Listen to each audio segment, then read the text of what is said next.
Good morning, everyone, and welcome to the graduation ceremony for the Ripon Area School District graduating class of 2013. I know, I got him going. Oh. My name is Lincoln Wirtz, and I am the senior class president and will be serving as your master of ceremonies. Thank you for joining us on this very special day. At this time, would you remain standing as we honor America with the singing of our national anthem?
Thank you, Mrs. Zeitler and the Cantabile members.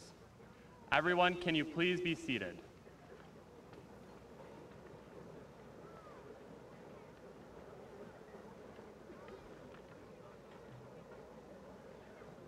Next, our band will play the selection Prairie Song under the direction of Mrs. Sandra Paulsine.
Have to pull it out.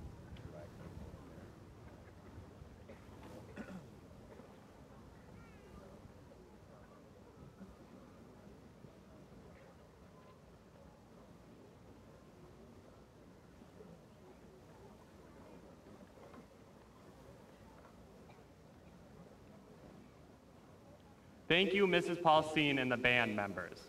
I would now like to introduce our first student speaker representing the class of 2013. Please join me in welcoming Zach Coots.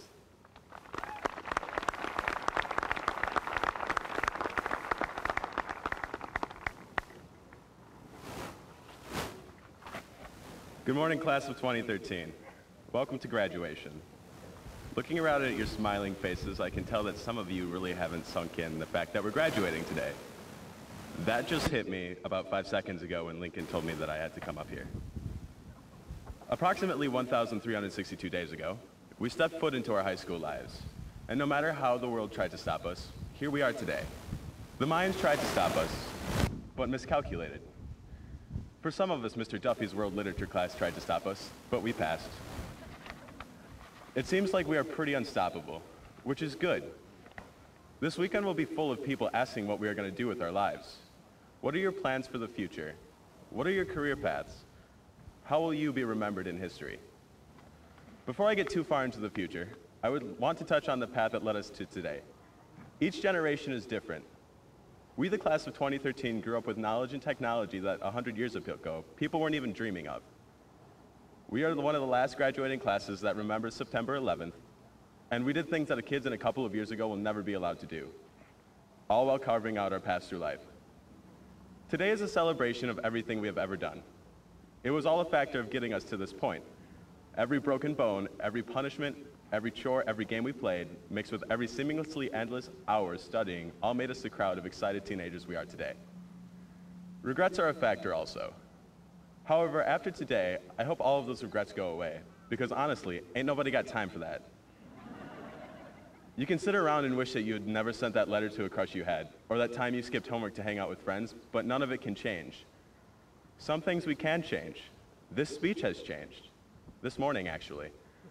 Our views on the world in which we live can change. We can even change our favorite colors and foods. Some things don't change. The fact that the Earth orbits the sun. That wearing this cap is like putting a balloon on a basketball. Or that most of your loved ones are probably crying. Not just because they're proud of you, but because they're really starting to feel old.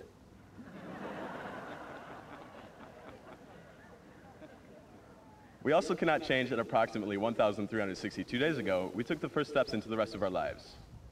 If life is a race, the first 13 years are practice. The last 4 years were the stretch. Freshman year, we stretched our abilities to adapt to new surroundings, and we had to adapt fast. After being fat, caterpillar 8th graders, we formed a cocoon for the transition.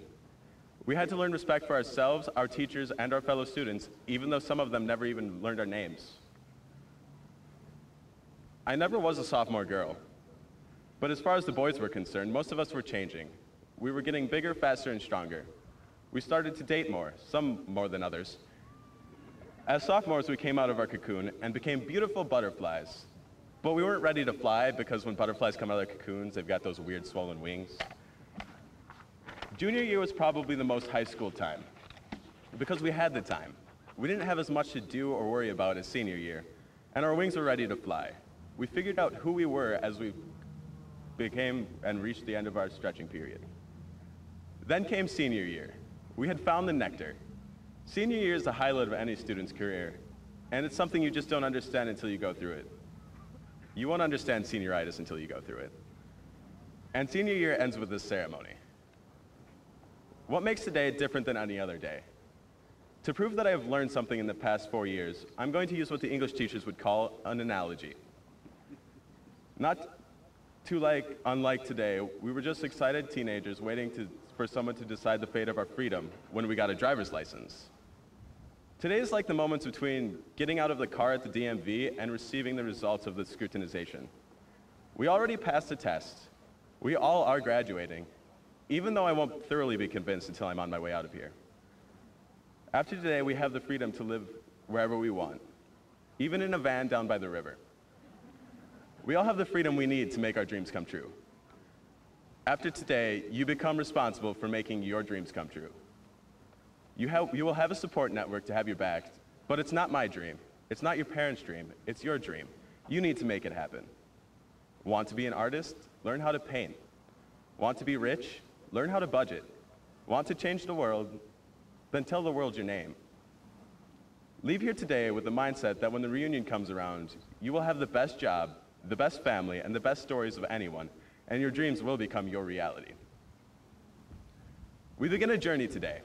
More correctly, we begin a quest. The quest to live a life that we will be proud of someday.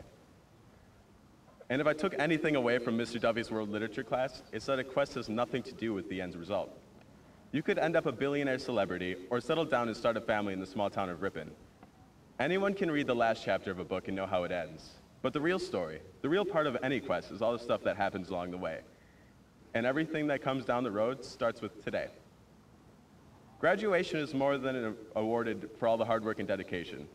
It's the conclusion of the last 1,362 days we have spent getting warmed up. Now we present ourselves to the world as the awesome people we are, so that in 60 years we can look at our grandchildren and say, it's your turn. We set the bar. Are you ready, class of 2013? After today begins with tomorrow.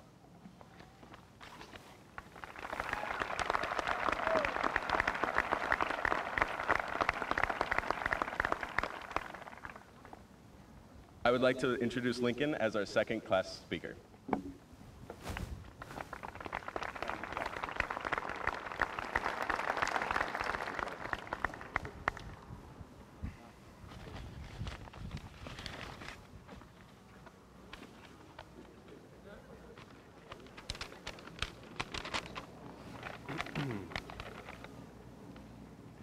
Fourscore and 7 years ago, our fathers brought forth on this continent a new nation. Sorry, wrong speech.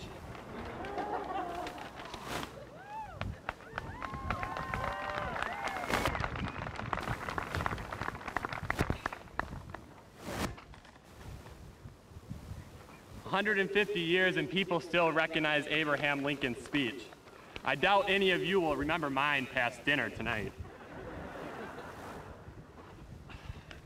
If I can find it. All right, thank you, faculty, students, and administrators for allowing me to speak on behalf of the class of 2013. By a show of hands, how many of you know about Greek mythology? All right, how about the myth of Sisyphus? Where's my Brit Lit? There we are, all right, all right. But overall, it looks like we have just enough time for one more lesson before we're officially done with high school. In Greek mythology, Sisyphus was a tragic figure who had been condemned by the gods to roll a huge boulder to the summit of a large mountain, only to have it fall back down again upon its own weight. He had to do this again and again into eternity, rolling the boulder up the mountain only to have it fall back down again. For obvious reasons, the gods had thought that this hopeless labor was the worst punishment that they could dole out. No one could possibly find joy or satisfaction in such a futile task. Or could they? Albert Camus, a French philosopher, believed that we must imagine Sisyphus happy, not broken. He stated that the struggle itself towards the heights is enough to fill a man's heart. Sisyphus's plight can be used as a metaphor for our situation. We all have boulders that we struggle with each and every day to push up the mountains of life. In high school, we had the homework boulders, and the paper boulders, and the grade boulders, and the athletic boulders. Among these, the worst might have been any one of Mr. Bodansky's biology classes. All of these tasks may have seemed pointless, some more than others, the last one specifically, and we may often have felt that there is no end in our high school struggles. However, we must take heart. Our struggles have not been in vain. Think of the experiences we've acquired. Think about the strengths we've gained. Think about the personal progress we've made. We're graduating high school today. We've made it to the top of the mountain, and now is a time to reflect on our achievements and enjoy the view we've obtained from this summit. Today is our day. Take a moment now to look around and breathe in the feeling you have right now. You are at the top. But life moves on. Like Sisyphus, next year we will again have a new set of boulders as we move on to college or the military or the workforce. And again, we will have to put our shoulder on the boulder and trudge forward. The difference this time around is that we will have a better understanding of our situation. We will be the masters of our fate. We will choose which boulders to push, and we'll rejoice in every inch of ground we gain. Every achievement will come with a sense of purpose and direction. And this sort of feeling only comes after the struggle to the summit. Life will continue to provide heavy boulders for you and me to push, but be thankful. Let's look at them as blessings and not burdens. I would like to take this moment now to thank my parents, classmates, and teachers for helping me reach my summit. And for the graduating class of 2013, I wish you the best in whatever your future holds. When we reach the summit once again, we will have conquered life's challenges ourselves. We will have walked with our own feet, we will have worked with our own hands, and we will have spoken our own minds. And in the end, the struggle itself will be enough to fill our hearts. Thank you.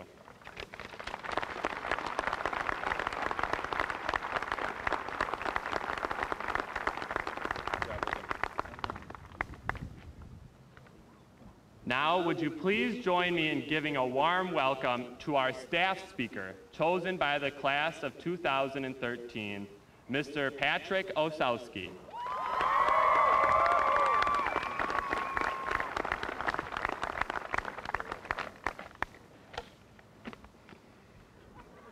Welcome, friends and family of the graduating class of 2013.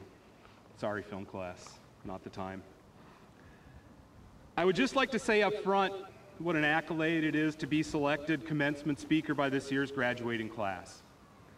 There's an extraordinary amount of intelligence, talent, and personality in the 146 students seated here today. I'm sure after seeing the title of my speech that there were some mixed emotions. Some of you were probably exultant that you got to hear me one last time talk about English. And to those of you thinking that, I enjoyed having both of you in class too. For the rest of you that are not as excited about this opportunity, I promise to be laconic. For those of you following along, that's the third video vocab word I've used so far.